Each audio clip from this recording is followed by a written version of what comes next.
Hello. Now, this is the first time I've gone live on YouTube in a long time. So if anyone is watching, can you just in the chat give me a little thumbs up to let me know that you can see me and hear me? That would be amazing. Thank you so much. Sorry, I wanted to do my little backup recording. So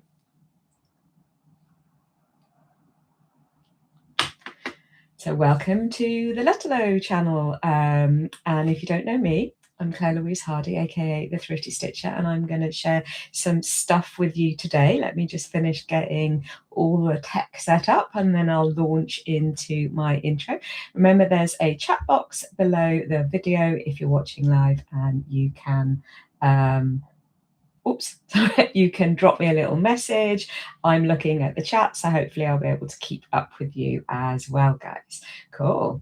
So I can see that there's a few of you. I can see a little thumbs up. Hopefully that means you can hear me.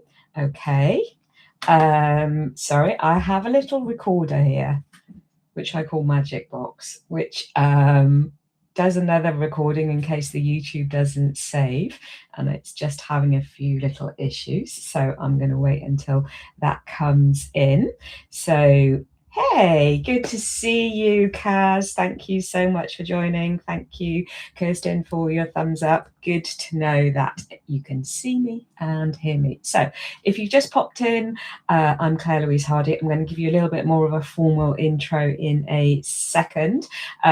So we are on Wednesday, so it is live on the Lutterloh YouTube channel, and I am one of the newer sort of ambassadors or tutors or kind of demonstrators, I guess that's what you might call it.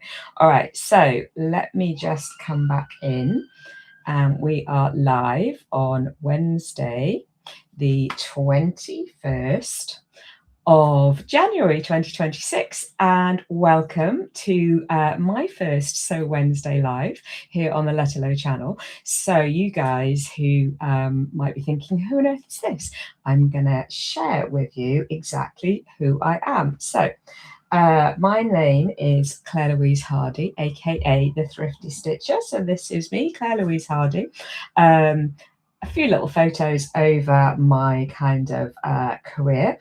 Very early garment that I made is this one. This was a costumer. So what am I? Who am I? So I am a professional costumer. That's a little slide from a photo shoot that I did for my second book. So I'm a pro costumer. I've been in costuming since, I'm not going to tell you how long, but it's several decades. And I've worked mostly in theatre. I've travelled all over the globe. I did a lot of international touring with the Royal Shakespeare Company, hence some of these the companies that I have worked for. And I started teaching sewing in 2009 when I realised that people didn't learn to sew anymore. And it made me so sad, having had such a lovely career based around sewing, that I decided I would teach. So here is some of the things that I've gotten involved in since I started teaching. I was the very first sewing producer for the Great British Sewing Bee. So this is me backstage with Esme on the last series I worked on, and this was a little bonus that I did from my first book, Great British Sewing Bee Fashion with Fabric, when I went around London wearing that elephant costume for a whole day to take some photos to raise some money from charity for Children in Need, which is a charity. Now the costume was one that was made in the series, so that was the third series, and I made an adult version and I wore it around London. So I am quite silly in case you don't know me in person. Okay, so that was some stuff from the bee. Here's a little bit of behind the scenes you don't often get to see. So this was the Mondrian challenge, one of my favorite. Lovely Patrick Grant, who actually is doing some sewing, and me and the series 4 winner Charlotte, who's now one of my best friends, fighting over the mannequin, which is her prize. Okay, guys, that's a little bit about my kind of background. I've written 2 books. The first one was the Sewing Bee tie-in book, and the second one was Clone Your Clothes, which you can see there. So I never know which way to go. So you can see that's up there. And that was all about taking patterns from existing garments. So as a costume maker, I trained in pattern cutting, and patterns are one of those things that I love. I'm kind of a bit of a sewing geek, a bit of a sewing nerd, and I love pattern making. So how can Lutterloh help you with your pattern making? So let's just talk about the Lutterloh system in case you're absolutely brand new. So I know some of my followers might have hopped over to support me today. If you are brand new to sewing with Lutterloh, what is it? So in a nutshell, it is, if you buy one of the kits, you're going to get a little box like this, and you're also going to get, depending on which one you get, a set of rulers like this. Okay, so within here, what you've got is a little file and a load of specially produced patterns. So when you start pattern drafting, it can feel overwhelming because you're plotting in your measurements, you're making a block, then you're taking the block and you're transforming that into a design. So you need quite a lot of skills just to get you to that first pattern. And I, from experience, know that a lot of my students find that frustrating, boring, and they just want to get quicker to the sewing thing. Now, I know that they also find commercial sewing patterns tricky because there's lots of fit that you need to do and blah, blah, blah. So let's take a little look at the Lutterloh system. So here's what you would get in a typical Lutterloh box. You're going to get, these are supplements. So these add to your basic kit. So you can see we've got a plus size one, a men's one, and a children's one. And then within your basic kit, you're going to get all of this goodness. Okay, so these are all little mini, there's a little bit of sewing instructions at the beginning. There are all these patterns, and if you look here, what you'll see is a scaled version of that pattern that you're going to use to draft your own version using just 2 body measurements. So this is based around the golden ratio, the golden rule, and the Lutterloh patterns have been around since 1936. It's a family business. It's still a family business. And you kind of take one of these little mini patterns and then using this special ruler that comes with your kit. So sometimes maybe you've only got this bit, you're still going to get a cardboard version of one of the rulers that you can use for your simple pattern making. Okay, and you're going to get this little booklet that gives you some basics on how to use the system. So you've probably, if you're a fan of Lutterloh, you've seen Ralph do demonstrations on this. I shall link to one of his videos at the end of this video. Okay, so you've got this system where taking just 2 measurements, so your bust measurement and your hip measurement. So use your full seat and your full bust for those measurements, because you want to make sure that there's enough circumference in the pattern to go around your body. And that's it. And then you just follow step by step the process of plotting out your pattern, your chosen pattern, with your measurements. So coming back to this, anything above the waistline, so the little cross indicates the waistline. So anything above here, you are going to use your bust measurement. And then anything below the waist, you're going to use your hip measurement. And what you've got in the Lutterloh ruler is a, let me just open this, a regular ruler, just like normal rulers. And then you have this little scaled section, and it's this that you use to plot out. So you will be coming in and plotting out your personal measurements to get your personal pattern. Okay. Awesome. All right. So I can just see, oh, because we are live in the chat, Kaz has said, for the attention of the mainly new members of the group, there's no such thing as the basic bookbinder. The designs within each kit bookbinder change regularly.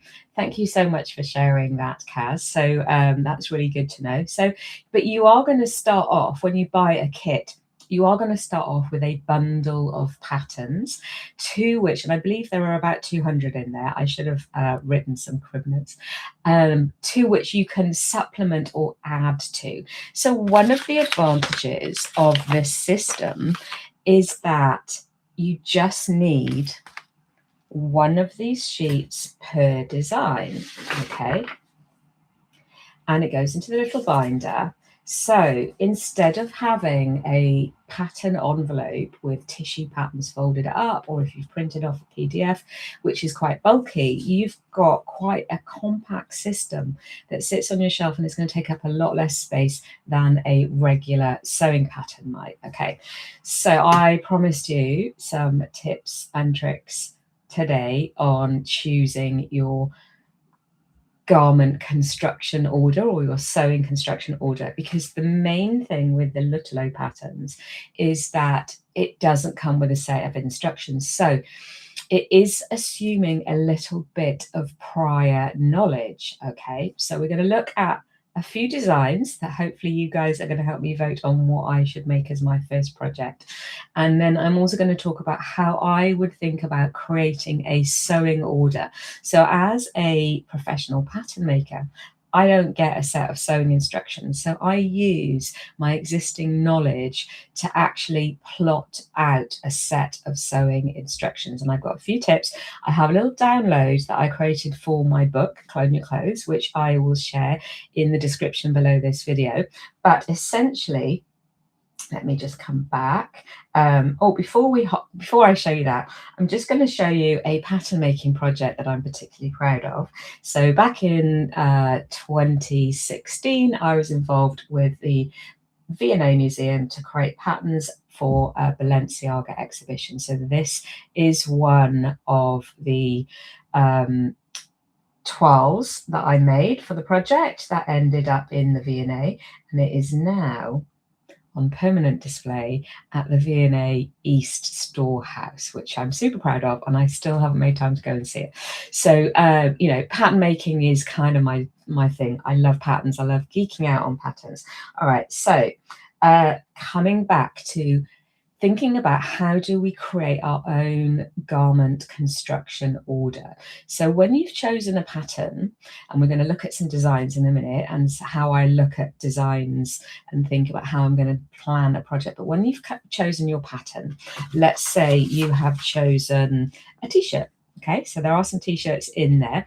You are then going to sort of think about what is there in a t-shirt. Okay, so this is a simple t-shirt, and I've done some little descriptions. So up here, I'm looking at the garment. So I just got a t-shirt from my closet, and I can see that there's this stretchy neckband with these rows of stitching. So this is a narrow folded neckband. It's made in the same fabric. Maybe it might be in a different fabric.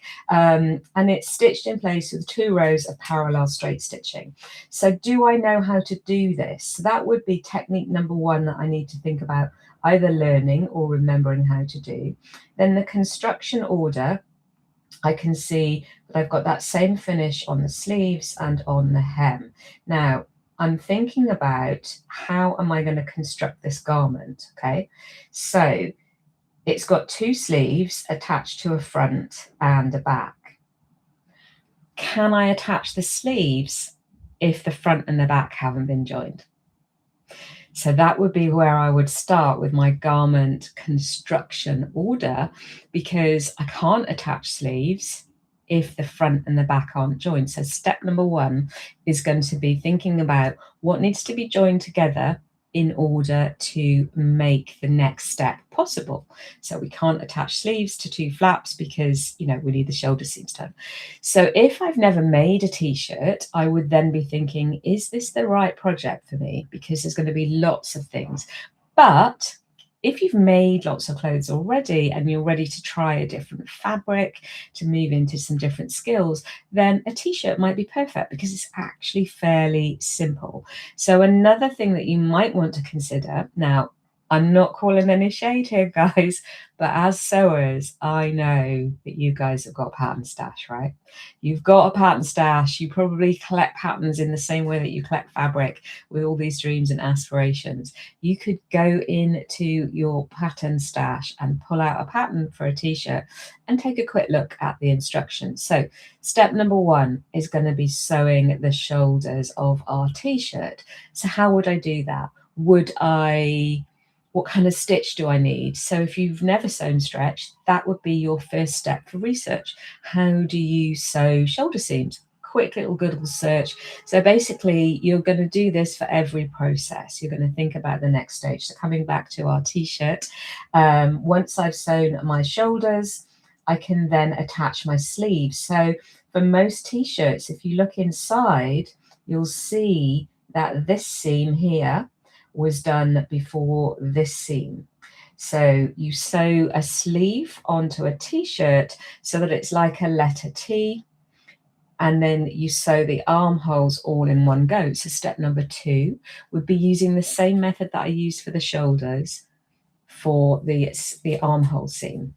Step number 3 would vary. Okay, so my top tip for you guys is to maybe have a little look online, a little order of construction. But when you're doing something fiddly like a neckline, it's easier to do that when the hole lays flat. So step number 1, shoulders, step number 2, armhole. And then while it's like a big T, I would attach the neckline, because it's really easy to do it while it's nice and flat on the table. So that's step number 3. Then step number 4, I would close up my armhole and my side seam all in one go, just like the t-shirt that I looked at in my wardrobe. So that's step number 4. And then step number 5 is going to be sewing the hems of my sleeves and my the body. So again, I would be thinking, have I ever done this before? What's the best way to do that hem? So you've used the same seaming process for your shoulders, your armhole, and your underarm.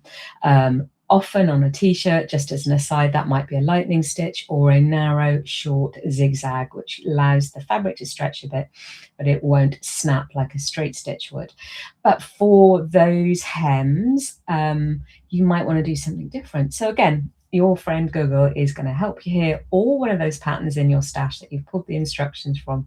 You are going to possibly do that hem with either a narrow, short zigzag, like you did the seams, or you might use a twin needle.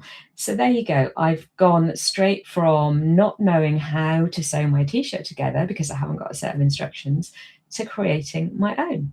I'm just going to check in on the chat because we're live, and that's the point of a live. Cool. So a few more things about the seasonal system. Cool. So there's lots of stuff from Kaz. I'm going to come back and look at that, but it's about what you get with Lutterloh with the supplements. Just one more thing, since Lutterloh has been going since 1935 or 1936, they actually have a lot of vintage patterns that you can still pick up on, kind of auction sites. So you could check out some of those if vintage is your bag. And in my binder, there were a couple of vintage patterns included, which was kind of fun. I decided I don't want to do an 80s or a vintage. All right, guys. So I am going to share with you a little worksheet that I created for my book, Clone Your Clothes, because in my book, I talk about creating a sewing construction order, and I've made this little worksheet that helps you plot out, and I will put a link so you can download one for free, and it might help you plan your next Lutterloh project. Okay, so I am going to just share this with you. So basically, it's called Clone Your Clothes because that's my book, but a very similar process. I've pre-filled one. So pattern map is going to be, and I'm just going to sort of share, I might alter that, adapt it, but a pattern map is kind of what are all the pieces that we need to make a pattern for in order to make that garment. Okay, so you've just got a little checklist, so you can, I like ticking things when I'm working through a project. I like ticking things off. Okay, so we've got our pattern map, and I've given you an example of a shirt, and then I've given you this process. So this is for the cloning process, ignore that, but you can label all your pieces. Then I've given you a little supplies list, and then think about, again, this is specific to cloning, but think about the original fabric type. So what might you want to use? And then you write out your key garment construction methods. So then there's a blank version that you can fill in. And then on the next page, I've given you a little space where you can order some swatches for your project. And I've just given you a little bit of thing about key measurements. This is not important for Lutterloh, but maybe I'll adapt this and take some of this out for you guys. And then I've given you a little space to write your simple order of construction. So here I would be putting, for my t-shirt, sew the shoulder seams, sew the armhole, sew the neckband, sew the side seams, and then hem. Okay, so that's just a little worksheet that I will put in the description later. I'll put in a link that you can download. And like I said, I like a checklist to cross off and do things. So awesome. So Chrissy has said, like I suggested, that if she's not sure of the construction order, she just refers to a pattern. I know you guys have got a stash of patterns. We all do. My pattern stash is ridiculous. Like I'm sure it's multiplying overnight. They just seem to be taking over my studio space. Okay, guys. So one other thing I'm going to say as a resource for looking up sewing construction is this book. This is the complete guide to sewing. It's the Reader's Digest. This is a 1984 version. It's very, very complex. I'll just show you a random page that I've popped in. So it has got some of the best diagrams ever done on sewing techniques. So any sewing technique that you don't know how to do, let's say you want to make some cargo pants, you have got instructions on different variations of how to do those processes. Okay, so even as a professional costumer with I think this year is my 40th anniversary of going to university. Eek! That makes me feel really old. I was kind of young. Yeah, I was super young. Anyway, I've been sewing for a really, really long time, and I still refer to this book because there's no way that I could hold all this information in my head. You can get it on a lot of auction sites. There is a newer version that doesn't have quite so much content, so I would try and find one of the older versions, but it's a really good book just for reference. Okay. It's also a great book if you ever have insomnia and you can't sleep and you think, oh, I'm going to look up some random sewing techniques. All right, guys. So anyone on the live got any questions about sort of approaching a sewing construction order? Okay, so being methodical, creating a list, and thinking about what might come up in that design is always going to be a good plan. Yeah. Hopefully that all makes sense. So I'm going to come back to my little slides, and I'm going to share one more slide with you. So again, this is a little extract from my book. So one of the other things that you're going to need to think about is working out how much fabric you need. So with your Lutterloh design, it's a sort of starting point. So this is what I do if I don't have a set of instructions telling me how much I need. I get a piece of fabric that is a similar width to what I'm planning to buy, and then I lay out my pattern pieces on it. So you can see here that with this really wide fabric, this is all the fabric I need to make that bodice. However, with this really narrow, much narrower fabric, I can't lay them next to each other. So I need a lot more fabric. So once you've drafted up your pattern pieces from your Lutterloh Mini, you're then going to get out some fabric from your stash. And I know you have a stash because you like sewing, you like making, and so you have a stash. Because they say that there's 3 separate hobbies, okay? There's sewing and making, and then there's curating a fabric collection, and then there's curating a pattern collection. So we have 3 separate hobbies. So you just get a fabric that's similar to the one that you're planning on using, similar width, and you can get that from a website if you're going to buy a fabric online. Lay out all your pattern pieces and think about how you might measure that. So you just need to give yourself a ballpark amount. All right then, guys. So the next thing I want to show you is a few of my choices for my first project. So I'm going to show you, first up, I'm going to show you sort of kind of like my, sorry, I'm just clearing this little space here, kind of like my process. So I can do this online. I create little mini mood boards with kind of ideas. So I like to see lots of visuals. I'm a very visual person. So in the old days, I'd tear out magazines and make, they call them tear sheets in publishing. So I have got one of the designs that I have chosen, which is this one. This one here. So I have picked this because I find it appealing, but also from a lifestyle choice, sustainability choice. I like to only sew things that I know I'm going to use and wear, and I have a lot of clothes. So for our little first plan together, I was thinking, I don't want to make something for the sake of it. I want to make something that I'm going to use. Now I'm going to Australia in 3 weeks because I have family there. So I was thinking, what was I missing last time I went to Australia? And then I was thinking, oh, those kind of throw-on clothes that you can wear down the beach, but also if you nip for a coffee, you don't look like you're in your beachwear. So that's why I came to this. Okay, and I like this because it's a little romper. It's very simple. So I am going in 3 weeks, which means I don't have a lot of time to get this done.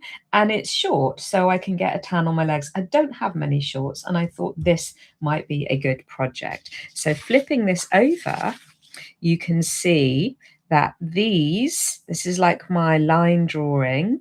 So it shows you the front, it shows you the back, and we've got the front version. And it's telling me the pieces that I'm going to need to draft in order to make this. So I need 1, 2, 3, 4, 5 pieces, plus I need to make a facing and a facing for the armhole. So all I need to make this pattern is this little piece of paper, my ruler, and my little pin to anchor this to the paper. Okay, so that was my first little thought. What do you guys think? Do we like the romper? I have some really nice tie-dye cotton that I bought on impulse about a year ago, and I'm thinking that might be nice for, I'm also going to Bali. So let me come back and show you my little mini mood board for this, because I find that looking online or looking in the shops, and I do that sometimes, I go to the shops and take photographs of things that are similar to what I'm planning to make, and I look inside so I can look at the construction. So part of my master's, well, most of my master's was called garment technology. So we looked at processes that are used in the garment industry to make sewing more efficient. And I find that going to look at ready-to-wear clothes really helps me think, do I want a facing on the armhole or do I want a binding? And then I would adapt my sewing order that way. So here is my little mini mood board for this. And it just gives me a little bit of inspiration for fabric choices. So this is different than my Lutterloh, but I could easily hack that if I wanted to. I could easily add these pockets, but this is just to give me some little ideas. As you can see, blue is my favorite color, so I have been drawn towards the blue. Okay, so that's my mini mood board for option number 1, which is the romper. And then I'm going to show you my next kind of option, which is this little asymmetric waistcoat. So this is probably not something I would take on my holiday with me, but it is quite a nice style. It's on trend at the moment. I am going to more networking events and I might want to look a little bit smarter. So that is the pattern pieces that I need. Now I don't need the skirt and I don't need the blouse. I'm just looking here. So I only need this piece and then some facing pieces, okay? And what do we think of that one? So this is, I'm not 100% sure which supplement it's from. It's design number 128. But I have got a little mood board for you from this. So this is something that I've seen a lot recently in my work. Just as a little aside, I've been working for the last 10 years on a breakfast news show called Good Morning Britain. And part of that was getting the presenters dressed every morning. So I got to see a lot of high street clothes. Okay, so this is a really current look. And I think sometimes the drawing is a great springboard, but maybe you don't like the colour purple, you know, when you're looking at that and you're thinking, oh, I don't know what that would look like in real fabric. So it's always good just to go and have a little look. So for this, I just Googled asymmetric waistcoat ladies and I found some of these images. So it's very similar, this sort of like button over look. This one and this one don't have pockets, and this one does have pockets, and the Lutterloh version has pockets. But when you are making with Lutterloh, you are the designer. So if you're short on time and you want to make yourself a little waistcoat to go out for dinner when you're in Australia and look sort of put together but still cool, you could just skip the pockets. And if you've never done pockets, you could skip the pockets because this looks really nice with and without the pockets, right?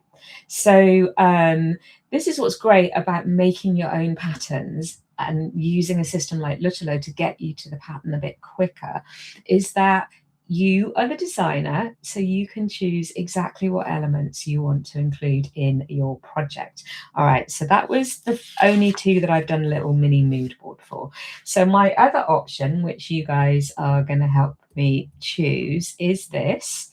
So again, this is quite an on-trend piece at the moment. I like to have layers when I'm flying, and I also do a lot of yoga. So this was something I was thinking might be a nice little layer to have in my kind of wardrobe. So that was option number 3. Option number 4, again, I'm thinking trousers. So rather than making the whole thing, I'm thinking these are quite nice trousers, maybe for flying, maybe for wafting around. Maybe if I made them in a sort of like viscose. And then on the back, I can see this is a shirt. So it's not a jumpsuit. So I can easily just make the bottom half, or if I wanted to, I could make a little top. But I like this with the pockets.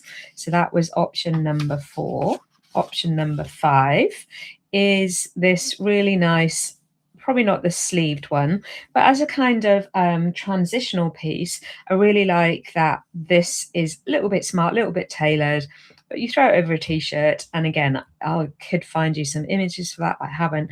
And that was a really nice kind of look as well.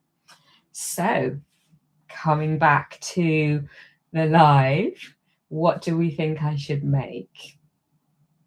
And we will make it. So like I said, I am going to Australia.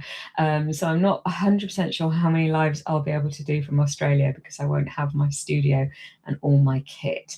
So we are going to sort of start thinking about whether I do some videos and drop them up, but I'd love to hear what you think I should make.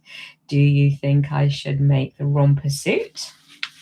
So quick reminder, that is this, and that is my mood board here, is that.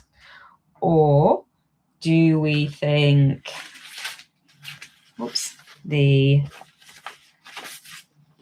little waistcoat, and then that is my mood board here? Or do we think the little kind of knitted vest? Or the pockets with the trousers with the pockets, so the long line trousers. I do like this one with a cuff.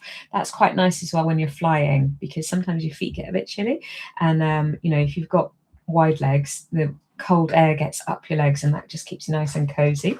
Or do we think the final one, which is this is kind of the sleeveless blazer? I think probably I shouldn't have put that one in. This might be project number 2, so when I'm back from Australia. Anybody got any thoughts? Oh yeah, so quite a few of you. So Lisa says the little romper suit is super cute. Definitely.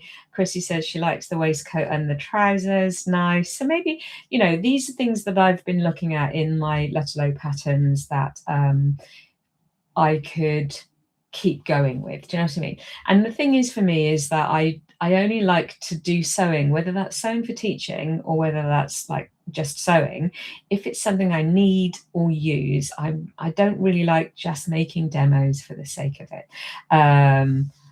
Cool. So Kaz has said the waistcoat is a recommended first project in Lutterloh because of the fitting needed.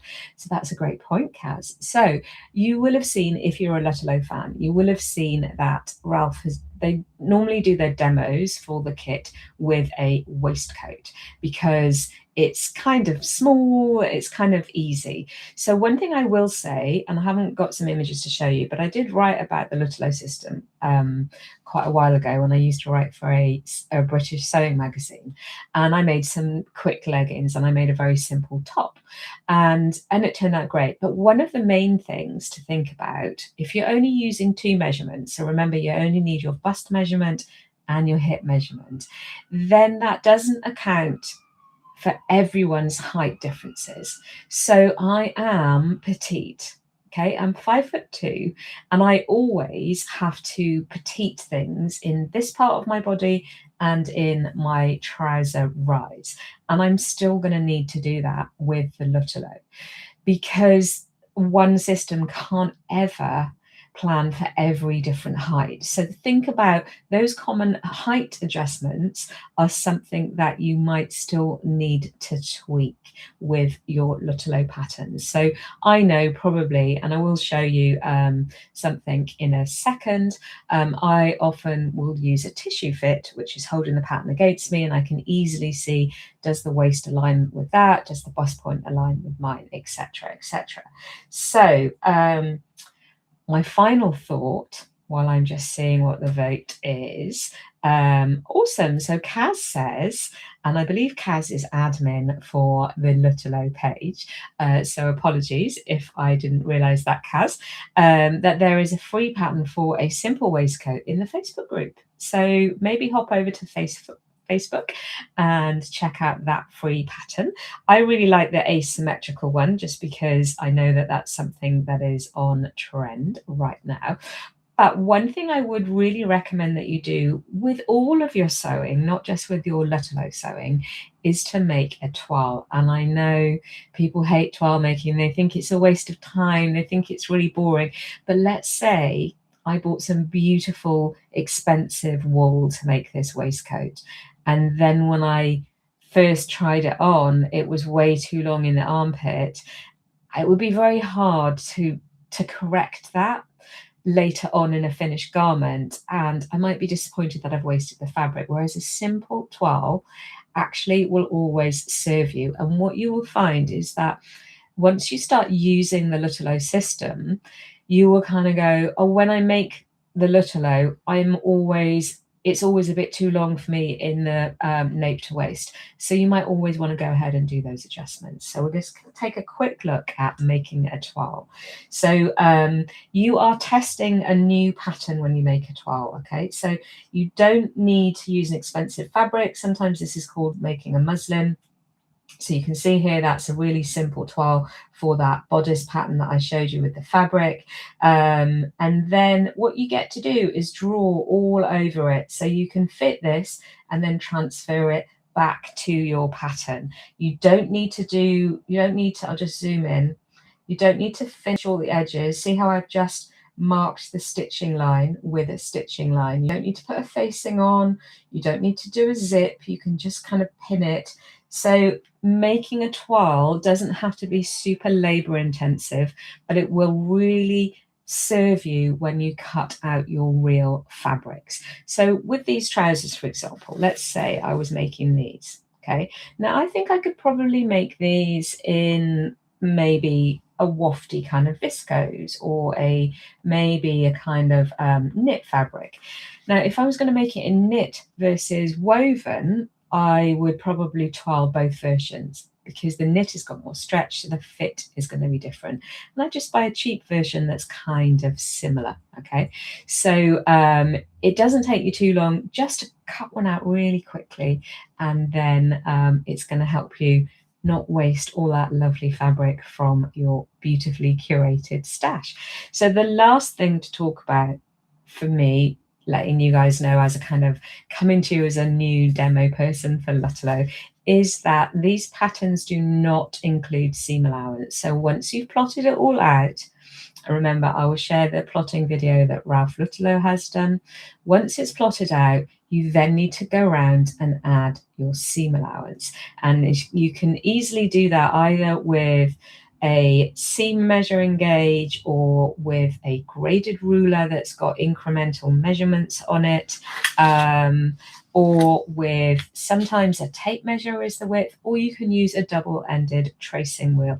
And I will pop some resources below this video to some stuff I've done about adding seam allowance. I'm not sure if I kept that slide in. No, I didn't. All right, guys.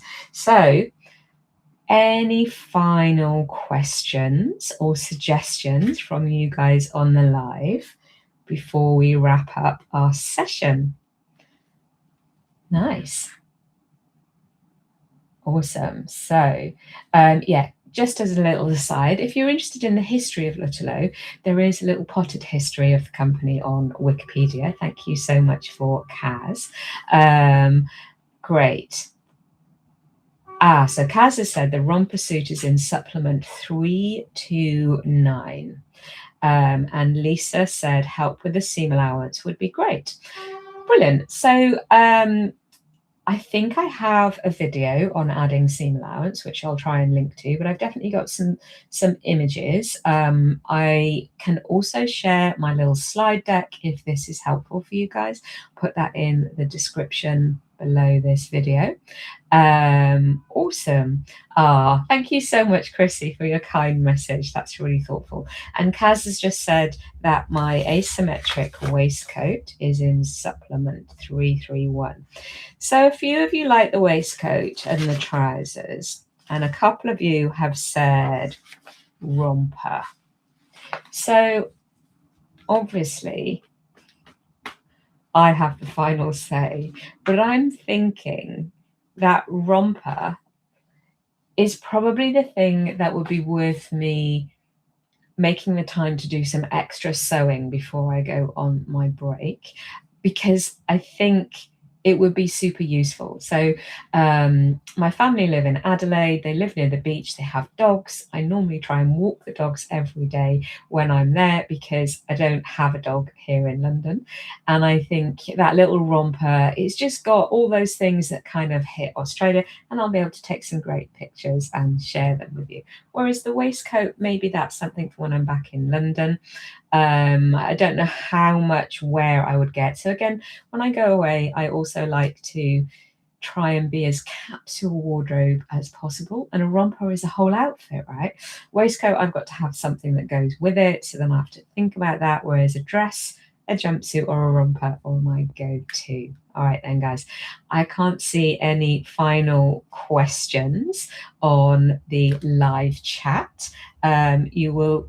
All right, so Lisa has said the slides would be great and she looks forward to future sessions. Thank you so much, Lisa. That's really kind of you. All right then, guys. Well, that's me done for my first session with Lutterloh. I hope that you've enjoyed the session and that you've taken some tips and tricks on planning your own sewing construction. And I'm going to say over and out for now. Bye.